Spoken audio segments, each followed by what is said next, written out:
Caregiving can sometimes feel like an impossible struggle. Caregivers may be torn between taking care of loved ones and trying to maintain balance in life. The good news is that it doesn't have to be that way. The Caring Generation with host Pamela D Wilson is here to focus on the conversation of caring. You're not alone. In fact, you're in exactly the right place to share stories and learn tips and resources to help you and your loved ones. So now, please welcome the host of The Caring Generation, Pamela D Wilson. This is Pamela D. Wilson, caregiving expert, speaker, consultant, and guardian of the Caring Generation. The Caring Generation focuses on the conversation of caring, giving us permission to talk about aging, the challenges of caregiving, and everything in between. It's no surprise that needing care or becoming a caregiver changes everything. The Caring Generation is here to guide you along the journey, to let you know that you're not alone. You are in exactly the right place to share stories and learn about caregiving programs and resources to help you and your loved ones plan for what's ahead. Invite your parents, spouses, family, friends, colleagues, coworkers, and everyone you know to listen to the show, available on podcast apps worldwide. If you have a question or an idea for a future program, share your idea with me by commenting on my social media posts on Facebook, Instagram, Twitter, YouTube, and LinkedIn. Welcome to this week's episode of the Caring Generation podcast, number 182, Caregiving in Times of Crisis. This week, I'm changing up the format of this podcast. Today and in the coming weeks, you'll see a shift to what I'm calling Take 15. We're all busy. Attention spans are short. Deadlines are tight. Hope, inspiration, and motivation may be hard to find when busy. You're probably pulled in many directions. In this new format, I'll answer caregivers' questions, share a situation or two, and offer practical solutions you can implement. This means you can listen to the podcast in 15 minutes or thereabouts, while getting dressed in the morning, eating breakfast, taking a quick walk, commuting to work, or taking a short break while getting the answers you are looking for. So, as we move forward, let me know what you think. Today's topic is how to get through caregiving in times of crisis. Let's look at a few scenarios to create context around this idea. If you're a caregiver, you may experience ongoing emergencies or urgent or time-sensitive events that have turned you into an emergency responder to the needs of others. You may have also accepted commitments that no longer work for you. This can be an exhausting place to be mentally and physically. There's an old saying, urgency is the enemy of the future. When caregivers are in constant motion, making plans that you keep can be impossible. Some caregivers find themselves in situations imposed by others. For example, your significant other has a sibling who needs 24/7 care. Because you live in the same home, you give up your life, job, ability to make income, and your dreams to care for this sibling who is not yours. Maybe you're a spouse who's been in a marriage where you've done everything for a spouse who needs total care for more than 20 years. Today, you're drained. Your health is starting to fail, but you feel guilty when thinking of placing your spouse or an aging parent or another person in a care home. Or maybe you've been a caregiver for your parents for 5 or 10 years and are in a similar situation of putting your needs last while the health of your parents continually worsens and requires more of your time and even your money. What is it about caregiving in times of crisis that pulls caregivers deeper and deeper into responsibilities that are not theirs? It's easy to get caught up in the daily grind of life with competing demands from family, the workplace, the person you care for, and the dreams you feel you're not accomplishing. So how can caregivers stop responding to one crisis after another or constant requests for help from other people? With a shift in your thinking, you can stop caregiving in crisis from becoming a permanent life situation or an ongoing struggle. So let's talk about 3 things you can do to end caregiving in crisis. Number 1 is to put your life on paper. List all your commitments in the left column. A commitment is something that you say, I have to do this. For example, I have to care for my elderly parents, my spouse, or my sibling. I have to work to support myself, care for my children. I have to cook dinner every night, and whatever else is on that I have to-do list. Now, one of these I have commitments by itself may not be a big deal or may be overwhelming. But when you continue to add commitment on top of commitment, these things you feel you have to do can be overwhelming, physically or mentally draining. So there comes a point for you, if you want to have a good life, you will either choose to continue caregiving in times of crisis, being that emergency responder, or you will choose to eliminate things you believe you have to do that take away from your personal, physical, or mental well-being. So on this list, you have the things you have to do. And then on the right, answer these questions. Does having to do this make me happy? Am I doing this for myself, another person, or my family, and why am I doing it? Does the time I devote to having to do this have an equal or greater outcome, or a result that contributes positively to my life? Know that you'll need to define the degree of what positivity means to you. As a caregiver, continuing to add work to your life, things you have to do, eventually has a diminishing return, which is number 2 on the list to stop caregiving in times of crisis.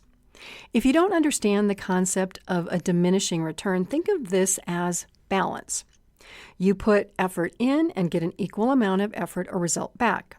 So, for example, in a caregiving situation, you help your aging parent exercise to regain their strength after an operation. A physical therapist may come to the home to show your mom or dad exercises that they should do. You participate. You create a spreadsheet for your parents that they can check off daily and write down the number of times they do the exercise. Your parent appreciates the spreadsheet. Mom or dad completes it daily, is motivated, and is getting stronger. What this means for you, the caregiver, is that by your parent participating to regain their physical strength, you no longer have to do their laundry because they are strong enough to carry the laundry basket and walk up and down the steps to the washer and dryer. They can take the sheets off their bed, wash them, and replace them. So the effort that you put in to help plan for the operation, get them home, get them settled, spend time with the physical therapist, create the spreadsheet, had an equal effect on the outcome. Now let's look at the opposite in the same situation. Mom or dad came home from the hospital, and while a physical therapist came to the home and you created the spreadsheet, even with huge amounts of encouragement and motivation, including daily phone calls and visits, mom or dad refuses to do the exercises, even if you do them with them. So instead of you doing less for them, because they are regaining strength, they're getting weaker, and they expect you to do more and more. You were doing the laundry. Now you're making the bed. They used to have the strength to stand in the kitchen and make their meals. Now they expect you to make their meals, create the grocery list, go grocery shopping, and clean out the refrigerator and take out the trash. It's as if this operation had a negative and physical effect on your parents' health. Now, taking a step back, what is often not considered or even discussed in families is the effect of the operation, whether it's for an accident like a hip fracture or something else. The better one's physical shape before an operation, the more quickly recovery happens. However, suppose an aging parent is in poor physical condition and wants to proceed with an operation. In that case, they may not be better after the operation unless they are truly in a mental state to commit to hard work like physical therapy to get physically better. So here you can see the law of diminishing returns. An operation, even though technically it may help with a specific condition, may really result in your parents' health becoming worse and not better, depending on their physical condition and their mental outlook. So having conversations with doctors about recommended treatments and the potential results is critically important in caregiving situations. Is the after effect of the surgery something your parent is willing and prepared to deal with? What will the after effect of surgery be on you as the caregiver? And is this something you are willing and able to have to do? While thinking about the law of diminishing return and the balance in your life can seem selfish, you control this for yourself just as the person you care for controls it for themselves. So many times family members feel they have to follow through with medical treatments, yet they don't understand the more prolonged effects. While doctors can make recommendations, it's really up to the individual and their caregivers to evaluate the effects of the situation. This leads to number 3 for stopping caregiving in times of crisis, which is confronting the complex realities of declining health or any situation that is really not positive. While one never wants to give up hope, there is a point where a weak body cannot recover. A recent example of this is an adult child who had been a caregiver for parents for more than 15 years, who watched their health decline.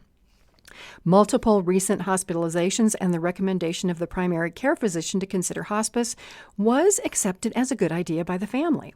However, after agreeing to hospice, the family was having second thoughts about possibly making the wrong decision because they felt that the primary care physician all of a sudden had disappeared or didn't want to continue to be involved. Now, rather than the primary care physician not wanting to be involved, this is more of a situation of the family not fully understanding the hospice benefit. Under hospice, the medical director of the hospice organization takes over managing care. The hospice staff replace the staff at the primary care physician's office. So accepting hospice care is like transitioning to a new doctor's office or situation of care. There are many benefits for persons who don't want extensive life-saving measures like surgery to prolong their life. There are also many benefits and support for family caregivers. The challenge is that the family caregiver may feel they failed aging parents or the person who accepts hospice care because there's the idea of accepting that health will not improve and a change to a different type of care. This change can be similar in any part of life. Let's say you meet friends every Friday evening for happy hour. You decide now that instead of going to a bar and drinking, you want to focus on exercise.